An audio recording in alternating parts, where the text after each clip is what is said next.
Without further ado, I'm going to hand over to the Honourable John Ruddick.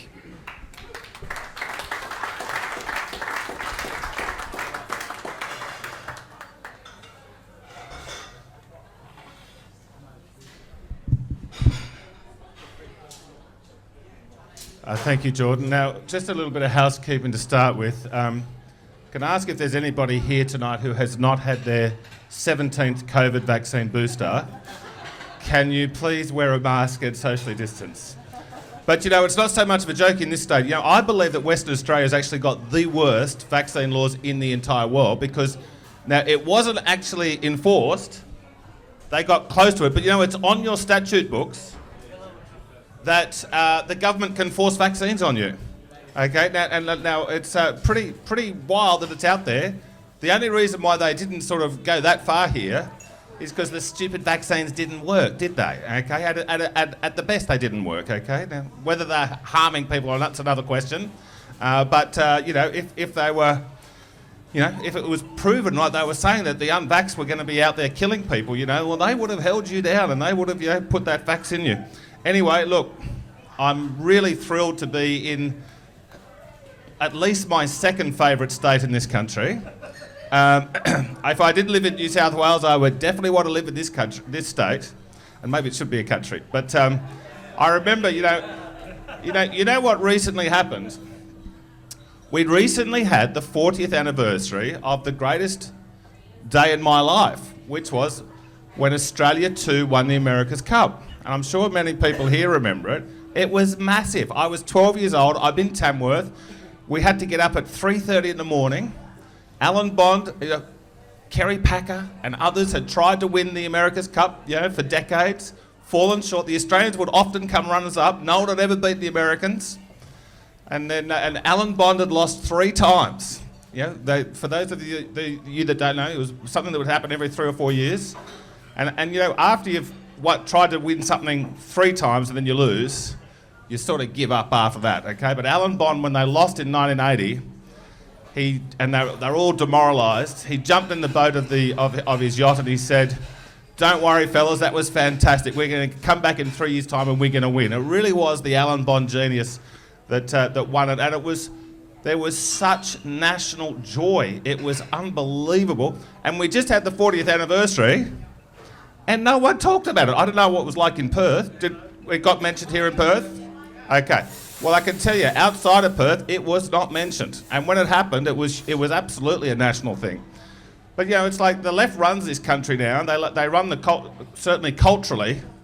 And, you know, just a couple of years ago, in 2020, it was the 250th anniversary of Captain James Cook discovering the east coast of Australia, which led the way to English occupation of this country and, you know, civilization. It passed without barely a mention, okay? Because the left only want to talk about misery. But yeah, that was a big deal when Captain Cook came here. Now, this is my 5th time to Western Australia.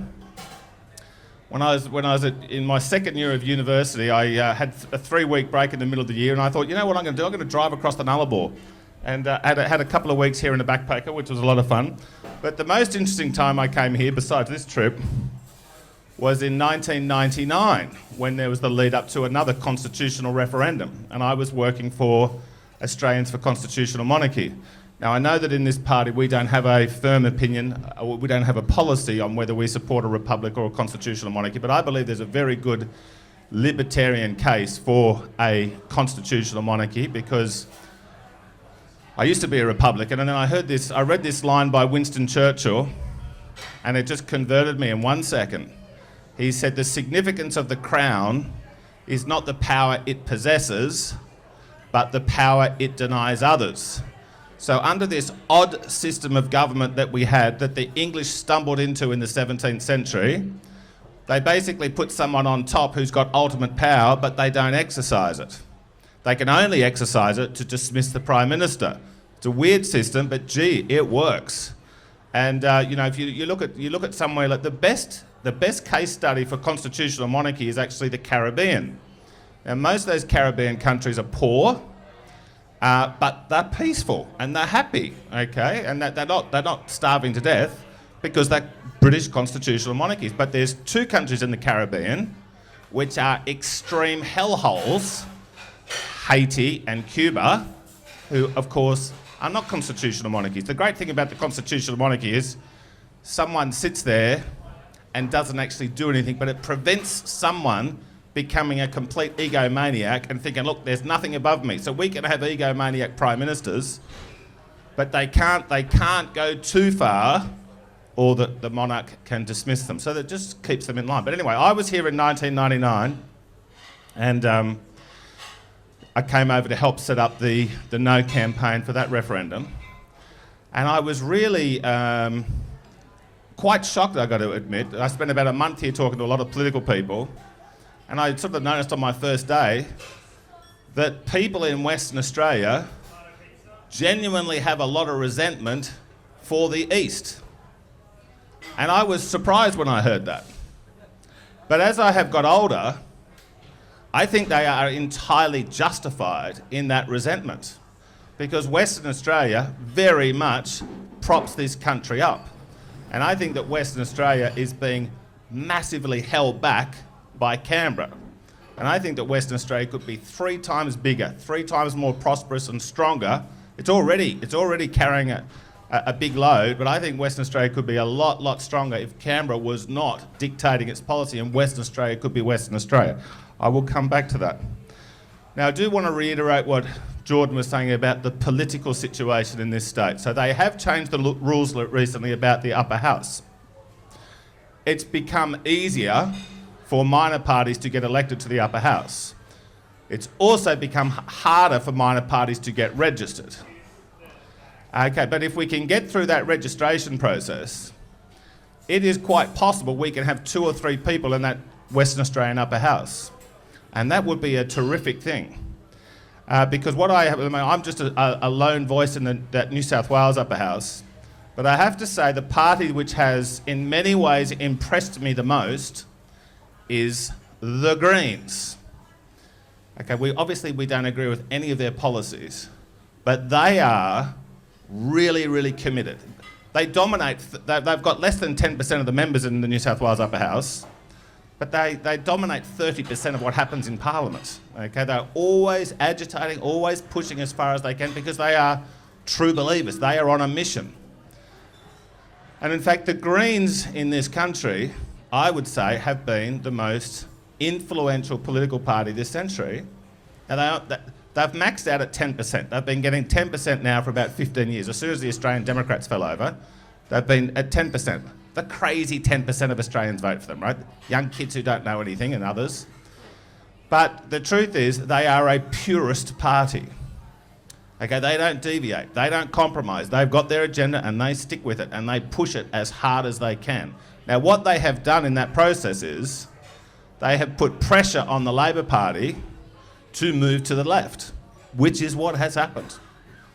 And then that's also dragged the Liberal Party, the silly Liberal Party, to the left. And this is why the country's moved so far to the left, because there has been this 10% purist party called the Greens on the left. Now, I think what the future of our party is, we want to be the 10% purist party on the right that puts pressure on the Liberal Party, the National Party, to stay in check, to move further to the right, particularly on fiscal matters.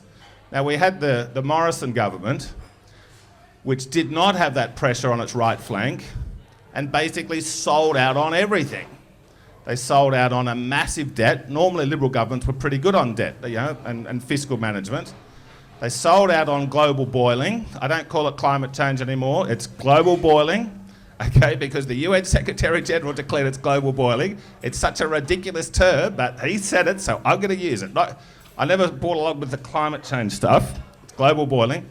And then, of course, the Morrison government gave us the COVID authoritarian police state. So, when I first joined the Libertarian Party, I thought to myself, well, we need to replace the Liberal Party. We need to become a party of government. And the people who've been around the party longer than me sort of explained to me, say, look, John, if we became a party of government, within 5, 10, 15 years, we'd become just like the Liberal Party, because when you're a party of government, one that's actually got a majority in the Parliament, you become a magnet for careerists and spivs. People who just want to be in Parliament because they're too ugly to make it in Hollywood, okay? And so people will always, people who are, we should ideally, look, there's always a bit of ego in all political forces, but the truth is the best politicians are the ones that think about what's best for the next generation and the generation after that. That's really the guiding principle. We might have to take some sacrifices in this generation to make the next generation better. But there's always going to be, in a democracy, there's always going to be a party of government on the right and a party of government on the left. And young kids that just want to be famous are going to join those parties, become activists. They're always going to be there. They're always going to have no principles. So what the best thing that we can do is, and I believe it's absolutely possible, I think it's within our reach, we become a 10% party on the right to keep that party, whatever it's called the Liberal Party, whatever it is, keep it in check. So if they step out of line, we can take votes off them, we can take seats off them. Now we've got the New Zealand election this time next week. We'll almost certainly have a new government in New Zealand. Now most people in Australia, I think most people have been following New Zealand politics more than they usually do, because we had silly Jacinda Ardern, who wrecked the joint, who was probably worse than Dan Andrews, although it's a toying cost for who was the worst. I mean, I know Mark McGowan was definitely a contender. But Jacinda Ardern, she announced in January this year, she says, I've decided to retire from politics and spend more time with my family. Yeah, BS. She could read the polls. They were going to get their head kicked in. She's now got a big job at Harvard. They're looking after Jacinda Ardern. But anyway, New Zealand is very interesting. There's a New Zealand election this time next week. Now, we're not paying attention to it because we've got a little thing called The Voice on. But we've got this election in New Zealand. Now, New Zealand's very interesting because obviously there's no country in the world more similar to Australia than New Zealand. Now, if you went back 10 years ago, even 5 years ago, you had the National Party, which is like their Liberal Party, like our Liberal Party. It's like it's been around forever. It's the party of government.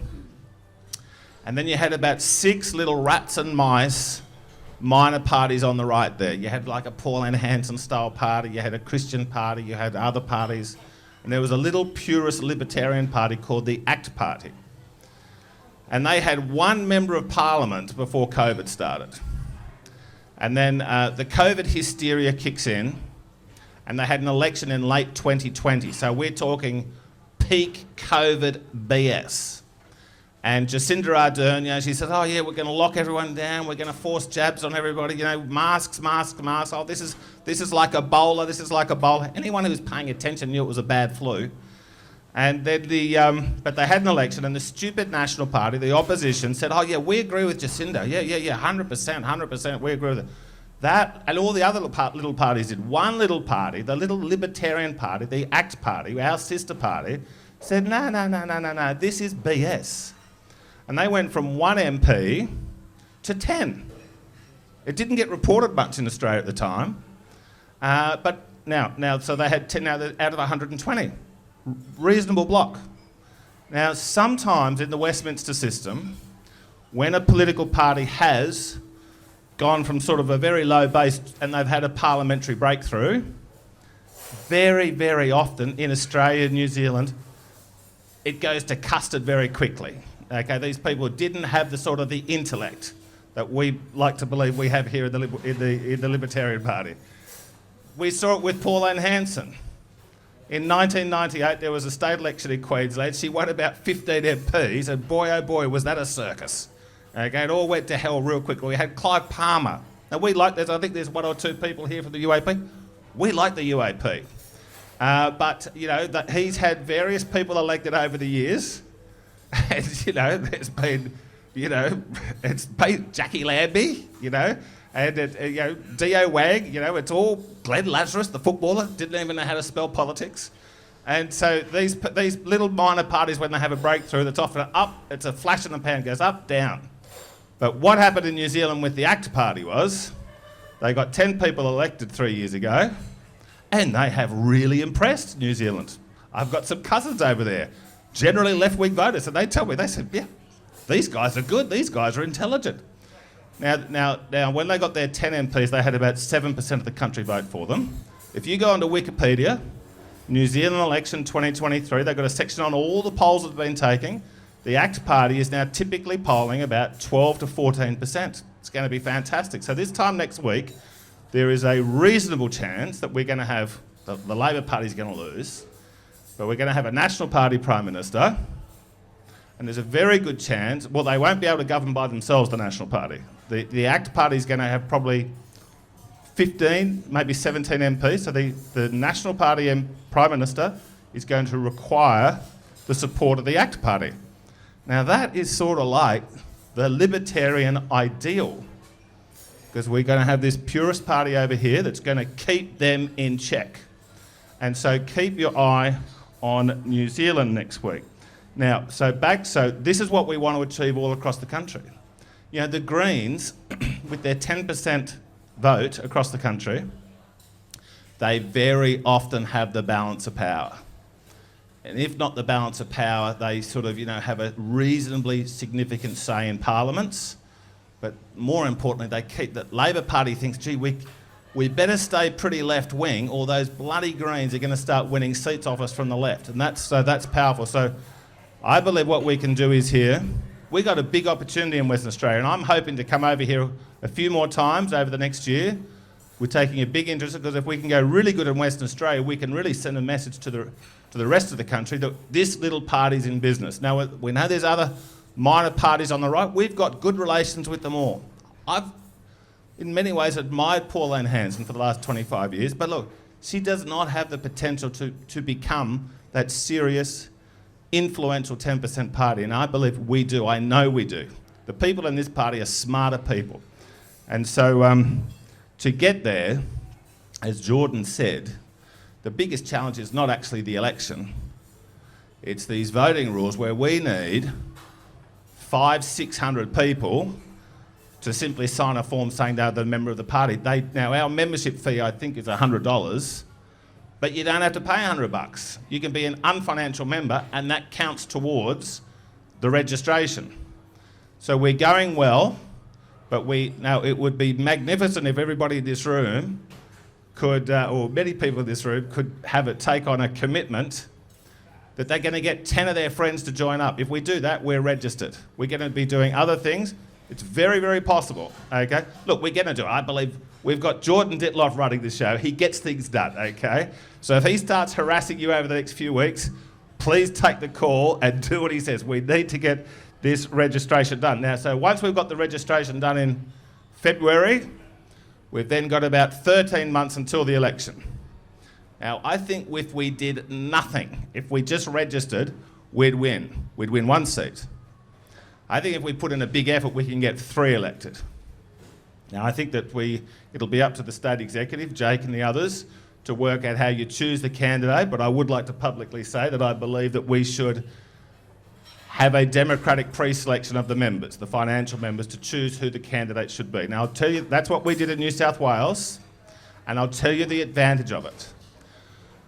Well, the alternative to having a democratic pre-selection where all the members get to vote, well, firstly, it's going to make people want to pay their $100 because they're going to have a say on who our candidate's going to be. That's the first winner. Secondly, if it's not the members choosing, it's going to be a little executive choosing, and then there's going to be disgruntled people. People are going to say, I'm the best candidate, but those bastards on the state executive chose their mate and not me. Then they'll be cranky about it. Now, if everybody gets to have a vote, we all meet in, a town hall somewhere, well, basically if everyone votes, it can't be that corrupted, and the best candidates, we've got to choose 1, 2 and 3 who the best candidates will be. But the other thing is about a democratic vote is people then feel invested in the candidate. They think, okay, look, the membership voted for this person, most people who have voted for them, they'll think, I really want that person to win, and they're going to roll up their sleeves and help that person win. Now, once we've got the registration in place, we've got the candidates in place, the next thing to do is to have a bold libertarian policy platform. At the federal election, we called it the Freedom Manifesto. At the New South Wales state election, we called it the Freedom Manifesto. Now, you guys will know what's best for WA. I think there's a bit of equity in that brand. Now, the number one thing you want to do in the Freedom Manifesto is it'll be a hopeless disappointment if 90% of people don't hate it. Okay, you are not after 51% of the vote. You want to piss people off, okay? You want people to say, this is outrageous what these people are campaigning for, because the 10% who know you're right are going to say, God, someone's taken a stand. Let's get in behind these people. And they're going to tell them, mate, check this out. So what we had on our Freedom Manifesto, which you could find online for the recent state election, we had what we called the 5 Cs. And they were deliberately irritating / offensive terms for left-wingers. The first one was capitalism. Now, we could have said, we support free markets. You know, snore, we'll go to sleep. The Liberal Party says that, okay? We could have said we support free enterprise. That's a bit better. No, let's go call it capitalism. Let's be unashamed that we say, yeah, we are the party that supports capitalism. You know, the little thing that built the modern world. And then we said we stand for COVID justice. So most people just want to move on from COVID. Just forget about it. Let's forget about the debt, forget about the authoritarian state. No. We don't want to forget about it. We want COVID justice. Then we said we want a colour-blind society. Now, this is when the polls are saying 70% of people are going to vote yes in the Voice. We said, no, 100% we support a colour-blind society. We said we don't want any more welcome to countries in government spaces. If a voluntary organisation wants to do it, go for it. Okay? If the AFL wants to do a welcome to country, that's up to them. But we don't want race-based things on government spaces. And we said we want to take the Aboriginal flag down from the Sydney Harbour Bridge. That's a public space.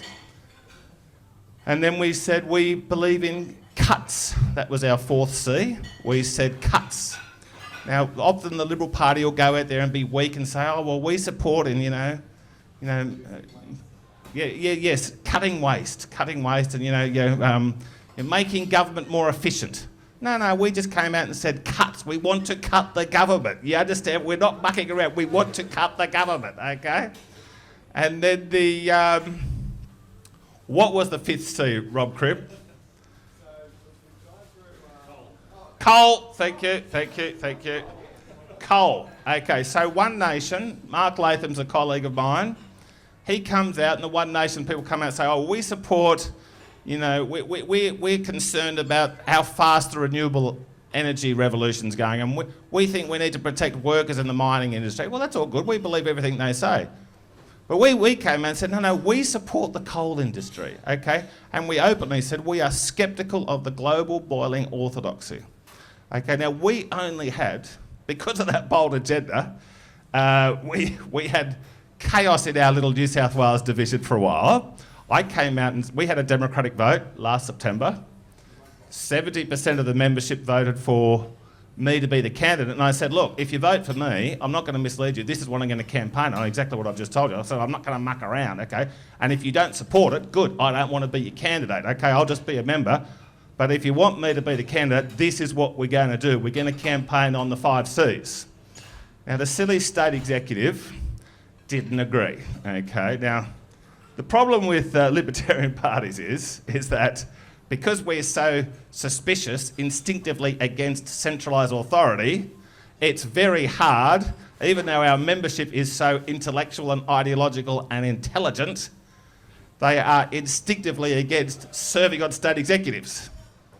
So what we ended up with in New South Wales was people who just didn't get it, okay, young kids and stuff, people very new to politics. And they were very unhappy. They said, John, if you campaign on that stuff, people are going to attack you. I said, yeah, well, that's the point. And they just thought, well, look at the Teals. Look how successful the Teals were by being vague. I said, yeah, well, they were after seats in the lower house and they won because they had to get more than 51% of the vote. We only needed 3% of the vote for us to win. But they didn't get it anyway, so then they disendorsed me on Boxing Day, and then Rob Cribb, who's here, who's working for me now, he organised it was a mess. We had to spill the executive. That took 28 days. So anyway, by the time I was reinstated as the candidate, we only had 6 weeks. We barely had any money, and we barely had any volunteers. Now, the membership, when we had the special general meeting, re-endorsed us, this time by 80%, okay? They agreed with our agenda, but they thought, oh my God, this is chaos. We're not going to win. But Rob and I, and Jordan was extremely helpful, we said, no, we can win, even without barely any money, we can win on the bold agenda. And that once you've got your registration and your candidate sorted out, I'm not going to tell you what your bold agenda should be because every state's different, but I'm telling you, go for the bold agenda. And you know, we had barely any money, but we got this wonderful thing called social media. And you can pump your message out in social media. And if you've got a bold message, a bold, purist, libertarian message that is going to piss a lot of lefties off, your lefties become your best advertisement because they get it and they see it on Twitter or Facebook and they send it out to 10,000 of their mates. They said, look how evil these bastards are. Great, thanks lefties, that's fantastic. That's how we won. The message got out there in that manner. Now, the other thing that needs to be said, ladies and gentlemen, is that the Liberal Party all around the country, and particularly in this state, is rotten. It's, in the past, the Liberal and Labor have sort of come into power and gone out of power, but when the Liberal Party went out of power for most of the 1980s, there were still really good people in there, people who believed in free markets, etc. But what has happened in the last sort of 20 years in the Liberal Party is that if you are an ideological true believer, you are made to feel very, very unwelcome. And that has resulted in the people that win pre-selection in the Liberal Party today, they're so scared of getting a bad press. They're so scared of pre-selecting a candidate, and that candidate said, 7 years ago on Facebook, I'm not entirely sure global warming's true. And I thought, oh my God, we can't say that. The newspaper will attack us if we say that. So now they've ended up with all these plain vanilla candidates who don't believe in anything. And I was talking with a very good mate of mine last night who used to be a minister in the Barnett government, and he said, John, you know what's happened to the Liberal Party here in Western Australia? He said it's all been absolutely dominated by members of one particular religious group, and now they control all the pre-selections. Now, we like religion. Okay, we are, as Jordan said, we're a secular party. But we think that we absolutely believe in that the government should have nothing to do with religion. So if the citizens want to go out there and express their faith in any way they see fit, we say, good on you, do it, go for it, say whatever you want about religion. So we're not hostile, and there's a lot of people in our New South Wales division at least, who are church-going Christians, very strong libertarians, but we welcome them, okay? So, but it's not a good thing when in the mighty state of West Australia that we have the members of one particular denomination is completely dominating things, and from what I understand, that is the case. Now, Labor governments do tend to eventually get very unpopular before too long, particularly at the federal level. And most Labor government, Bob Hawke's the only Labor Prime Minister who won more than two elections. They usually get very unpopular very quickly. So what will probably happen at some point, Albo will become unpopular, just like Gillard and Rudd did, and Whitlam and everybody else, okay? Now Hawke was popular because he betrayed everything the Labor Party ever stood for. He was one of the best Liberal Prime Ministers we've ever had. He basically copied Margaret Thatcher in many, many, many ways. And look, he was very charismatic and everything. So putting Bob Hawke aside, federal Labor governments don't last long. Albo's not no Bob Hawke. And so what could easily happen is that the stupid Liberal Party gets re-elected again just because they're sick of Labor. But look at Peter Dutton on The Voice. Now, I think he's one of the better Liberals. I think he's a better human being than Scott Morrison, who I thought was a pretty devious guy. But he's so Peter Dutton took a year to work out that he's going to oppose The Voice. A year. Now, as soon as on the night that Anthony Albanese won the election, he announced he's going to have this referendum on The Voice. The Libertarian Party just came out straight away and said, well, look, we don't believe in race-based laws at all. So we're going to be 100% against it. Peter Dutton took a year to come out and say, oh yeah, we've decided to vote no. Half his party room wanted him to say yes, they're so weak. Anyway, at least so that was one thing good. But then he says, oh, well, we're not going to support this, but we do support a second referendum about constitutional recognition. He wants to put us through another referendum on another racial issue. Okay, gee, that's smart. And then he wants to legislate regional voices. What the hell does that mean? Okay, so it's basically going to have, he's going to have 200 voices. Okay, but look, there's always going to be a Liberal Party. That's what I believe. It might collapse. It'll be replaced by something else. It'll be a party of government full of opportunists. Our job is to be. Now, if we get to 10% and we go to 15%, then 20%. Well, we're not going to then tell people stop voting for us. Stop voting for us. We only want 10%. Okay, that'll be a good problem to have. Okay, but first goal is to get to 10%. Now, Melissa It was very unfortunate that we had such a loud audience in the background. Melissa's speech was highly intellectual and a very, very important message. I know most of you are following it very, very carefully, but it was a terrific speech about Argentina. And I did just want to say a quick word about Argentina because it was such a rich country and it absolutely fell over because of left-wing governments. We got this Javier Milei coming along. Now, I'm guessing most people in this room have a favourable opinion of Margaret Thatcher. In the Westminster system, she's about as good as it gets. Javier Milei is Margaret Thatcher times 10, okay? He's got a bigger mess than Margaret Thatcher had in 1979. So keep an eye on Margaret Thatcher. And I do want to finish on an interesting point, which I'm hoping is going to be well received in Western Australia, although you may not have heard of it before. But I believe, the Libertarians do not believe in big government. We believe big government is dangerous government. We believe government's much better off when it's closer to the people because the people can influence government when it's closer to them. And when this country, we have this great moment in Australian history, or this big moment that's remembered called Federation, which is when Australia united and became one country. But the truth is, Federation was two very distinct events that have become conflated into one word called Federation. The two very distinct events were, there was 6 British colonies here, in fact there was 7 with New Zealand. There was 7 British colonies in this part of the world, and they had reached the point where they were mature enough to be independent of the United Kingdom. And the United Kingdom had learnt their lesson in the American War of Independence when they tried to resist it. The Americans should have been, the British should have said, yeah, no problem, go and be independent, America, but silly King George III said no. But the Americans, the British learnt from that bad experience when the Canadian provinces wanted to be independent in the 1860s. Britain said, yeah, no problem, you go, we'll help you, in anything you want. That's why the British monarch is still the monarch of Canada, because Britain was helpful in the 1860s. Now, Australia was about 30 years behind Canada. And we had Australian statesmen in the 1880s and the 1890s say, well, look, we're ready to govern ourselves. We don't need London to tell us what to do, give us money, we're self-sufficient. London said, no problem, fantastic. So once we had agreed to that point, then the separate question was, okay, well, what happens when we're independent from Britain? Should we be 7 different countries? Or should we be one big mega country?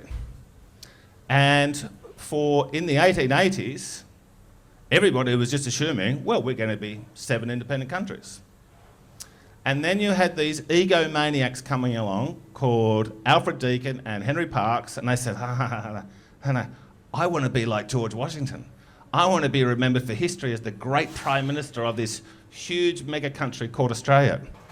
And they manipulated the process, and New South Wales, the other states or the other colonies had a series of referendums. Now, Victoria, South Australia, Tasmania voted 85% plus say, oh yeah, totally, let's have a big mega country. New South Wales was the oldest colony and the richest colony, the most populous colony, but it was very, very similar to Victoria at the time. They were sort of 50-50, but New South Wales was the Libertarian colony. New South Wales was, I'll get to Western Australia in a moment, But New South Wales was the low tax, free trade, pro-business, deregulation colony. And we had a great premier in the 1890s called George Reed who said, no, we don't want to. We'll be happy to just be a very friendly continent. We'll all be friends with each other. We'll have a free trade agreement with each other. But no, we want to be our own country. And he was saying that because he thought, look, if we invent this big central government, it's going to take over everything. And New South Wales voted on that. And, well, all the colonies did at the same time in 1898. And New South Wales voted no. The city of Sydney voted no.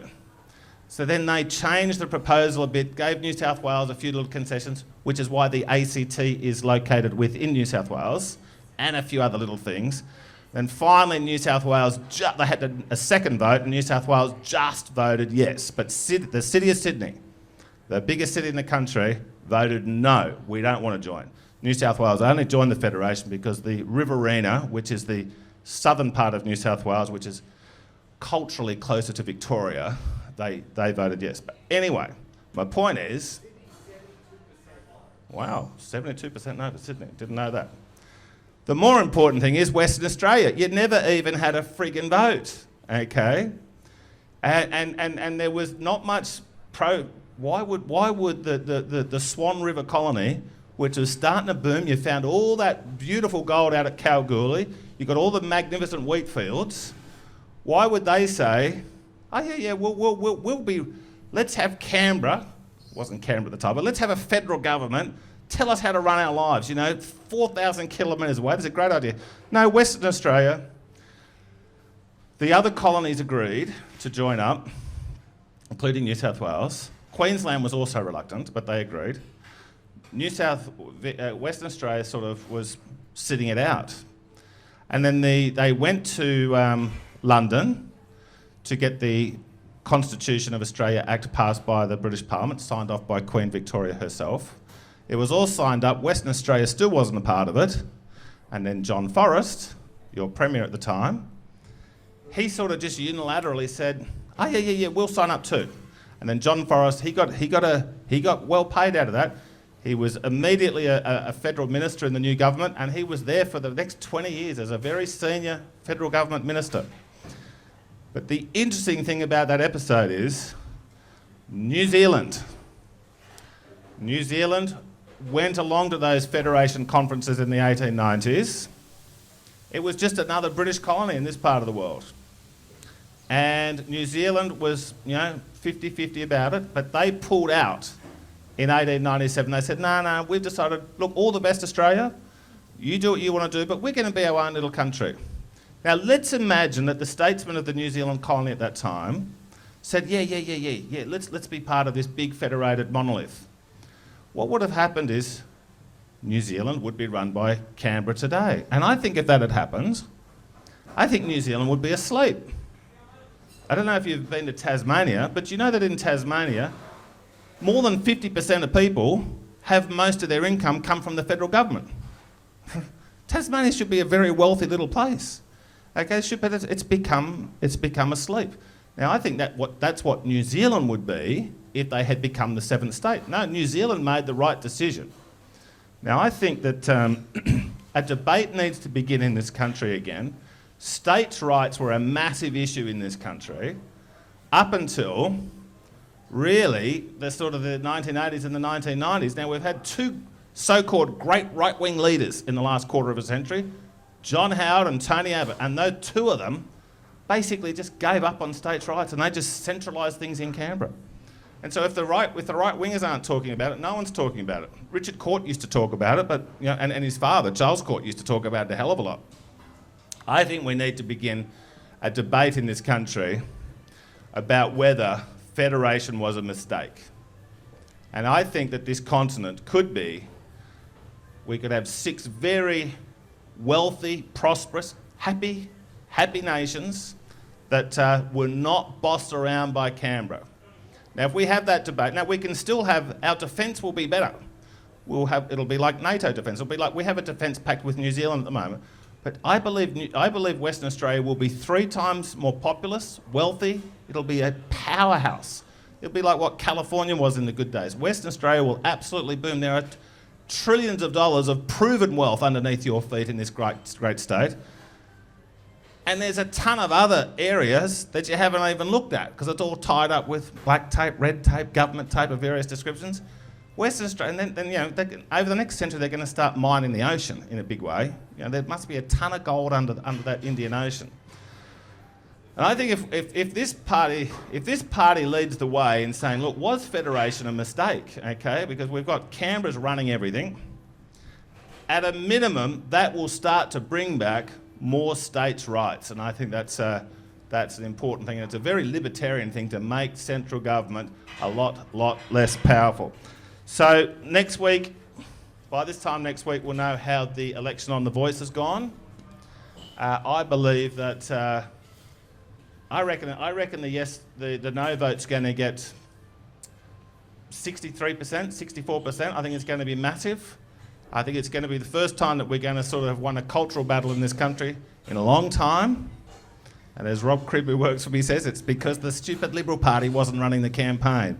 This has been a grassroots campaign. I've got to say, Warren Mundine and Jacinta Price have just been absolutely magnificent. These are good people. They've got hearts of gold. They love Australia. They love the Aboriginal people. So let's see what happens there. The most important thing, if you want to volunteer for the Voice campaign, is the scrutineering. Okay, now I don't think they're going to steal the vote, but just to be double safe, we do need to have a few scrutineers out there to make sure it's going okay. So let's all vote no. Let's get our mates to join the Libertarian Party. I believe we can make history, and more than saving the country, it's going to be a ton of fun to grow this party to 10%. Thank you very much.